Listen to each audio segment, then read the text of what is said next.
Eran casi las 12 de la noche y ya llevaba 6 horas en el aeropuerto de Estambul. Finalmente, se hace la hora de abordar mi vuelo a Israel, así que me fui para la puerta de embarque. Al llegar, veo un abanico de gente alrededor de la puerta. Algo más lejano, así, a una fila toda ordenadita, imposible. Pero eso no parecía molestarle a nadie más que a mí. En eso, de repente, viene alguien del aeropuerto, medio alterado, y da a entender que había un error. La puerta en la que estábamos todos haciendo la fila era efectivamente para el vuelo a Tel Aviv, mientras que el vuelo para el Cairo saldría por la puerta de al lado. En ese instante, todo cambió.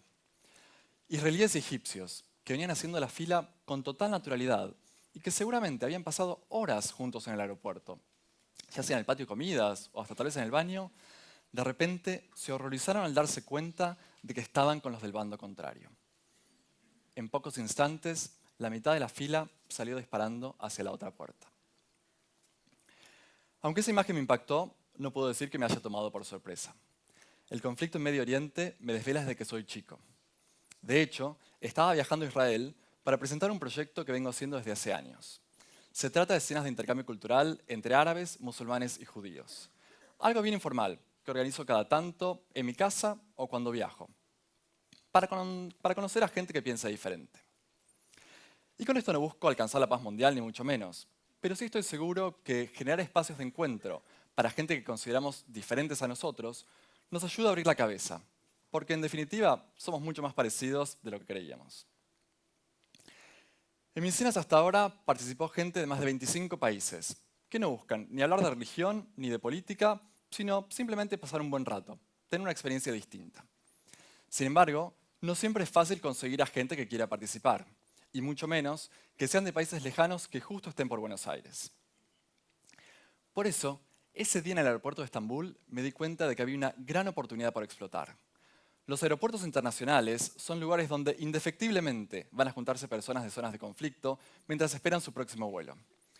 ¿Por qué no hacer algo para que todas esas personas no solo compartan el espacio, sino además se conozcan? Así, como si estuvieran en una de mis cenas.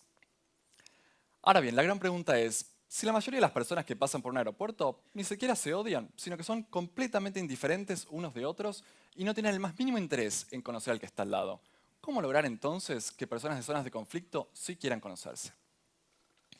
Esa pregunta me llevó a su vez a otra. Si los aeropuertos juntan a miles de personas, independientemente de que tengan prejuicios o no, ¿por qué no hacer algo para que todos puedan conocerse, sabiendo las innumerables oportunidades que pueden surgir de hacer nuevos contactos? Desde una pareja, un colega, un socio, un cliente, un amigo o simplemente alguien con quien pasar el rato. Aunque muchos ven a los aeropuertos como un no lugar, como, ya sea como una pérdida de tiempo hasta el próximo vuelo o tal vez como una oportunidad de comprar algo en el free shop, a mí en general me encantan los aeropuertos. Ver la imagen de los vuelos e imaginarme que viajo a cada uno de esos destinos, o ver a la gente que pasa, que come, que compra, que habla esos idiomas inentendibles, y preguntarme quiénes son, a dónde van, por qué están ahí, es como 1000 novelas pasando todas juntas al mismo tiempo. ¿No es loco entonces que casi nadie se hable en un aeropuerto? Personas que van al mismo destino y que seguramente tengan intereses comunes, desde compartir un taxi al llegar, o coordinar un cambio de asientos, pedir una recomendación turística. Sin embargo, son muy pocos los que se animan. Y aún para los que sí se animan a interactuar, ¿no estaría bueno saber quién más está en el aeropuerto? Así uno puede saber, por ejemplo, con quién más le gustaría hablar. Fue así que, con sugerencias y opiniones de amigos, se le fue dando forma a InTransit, que consiste en generar un espacio de sillas y mesas en los patios de comidas de los aeropuertos y dar incentivos y juegos rompehielo para que cualquier persona pueda acercarse a tomar o comer algo y de paso conocer a alguien diferente. Sería algo así como un meeting point, o sea, un punto de encuentro, pero más bien como un talking point, o sea, un lugar para charlar. Porque meeting points ya existen en los aeropuertos, mientras que acá el objetivo es interactuar.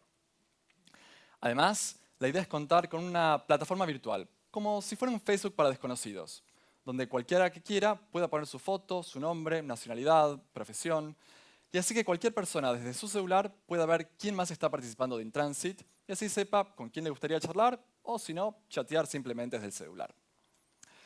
Reconozco que no todos van a querer participar, o tal vez no todos tengan la iniciativa para empezar hablando. Pero si uno está en el aeropuerto, faltan horas para tu vuelo, tenés hambre o sed, ¿qué tan malo puede ser venir en tránsito y tomar o comer algo mientras esperás a ver si aparece alguien interesante para conocer?